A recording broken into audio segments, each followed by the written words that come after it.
Serial ये रिश्ता क्या कहलाता है कि आगे के आने वाले एपिसोड काफ़ी ज़्यादा इंटरेस्टिंग और ट्विस्ट भरे होने वाले हैं, क्योंकि यहाँ पर आपको देखने को मिलने वाला है कि जो अरमान है उसके ऊपर ड्रिंक करने का बड़ा इल्ज़ाम लगेगा। उसकी वीडियोस वायरल होने लगती हैं, सब लोग फ़ोटो खींचने लगते हैं, ये सारी चीज़ें होती है कोर्ट रूम में। लेकिन उसके पहले ही आपको देखने को मिलेगा कि अरमान की हालत जो है वो ख़राब होती हुई चली जा रही है। वहीं पर तान्या और दिशा के बीच में एक बड़ा झगड़ा होता है। दिशा तान्या से बदतमीज़ी करती हुई नज़र आती है। उसके दिमाग में बस अपनी बुआ जी की बातें चल रही कि इस घर पर राज करना है, और वो दादी सा भी बदतमीज़ी करती है। और यहाँ पर जब तान्या कहती है कि तुम दादी साहब से ऐसे बात कैसे कर सकती हो, तो यहाँ पर वो कहती हुई नजर आती, अब तुम मुझे सिखाओगी क्या करना है क्या नहीं।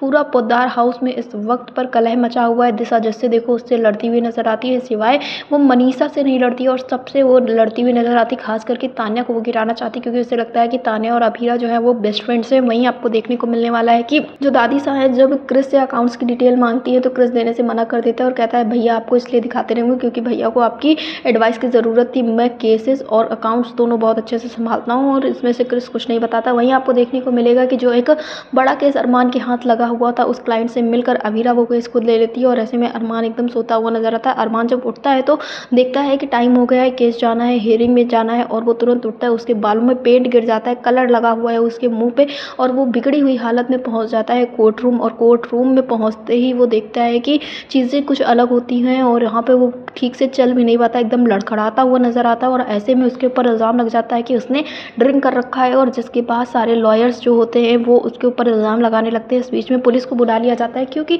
आप कोर्ट रूम में ड्रिंक करके नहीं जा रहे सकते हैं। और ऐसे में अरमान के ऊपर ये इल्ज़ाम लग चुका है। इतने में ही अभीरा की एंट्री होती है, और अभीरा जो है वो ड्रिंक चेकर लेके आती है, फिर सबको दिखाती है कि देखो अरमान ने ड्रिंक नहीं किया हुआ है। इस बीच में जो क्रिस है उससे खूब ज़्यादा बदतमीज़ी करने लगता है, कहता है कि अरमान पुद्दार इतना कमज़ोर हो गया है कि वो अब शराब पीने लगा है। इस बीच में क्रिस और अभीरा के बीच में भी बड़ा झगड़ा होता है। क्रिस से अभीरा कहती हुई नजर आती है अगर तुमने कुछ भी बोला तो मेरी चप्पल तुमसे बात करेगी। इस बीच में आपको ये भी देखने को मिलने वाला है कि जो दादी साहब हैं वो अभीरा से मिलकर कहती हैं कि अरमान से कहो दिशा से माफ़ी मांगे और तुम सब घर आ जाओ। लेकिन यहाँ पर अभीरा जो वो कहती हुई नजर आती है कि अरमान अपनी बच्चियों के लिए, मेरे लिए और हम चारों के लिए कभी कुछ ऐसा नहीं करेगा जिसमें उसकी गलती नहीं है, तो माफ़ी मांगे। फिलहाल आपको क्या लगता है कि आज ये जो अरमान के ऊपर इल्ज़ाम लगा है, जो पुलिस केस हो चुका है, इसके बाद क्या अरमान अभीरा के बीच की दूरियां बढ़ेंगी? क्योंकि यहाँ पर ये भी देखने को मिलेगा अभीरा अरमान को छोड़ के जा रही होती है। अरमान कहता है ना जाओ ना जाओ, लेकिन यहाँ पर अभीरा चली जाती है।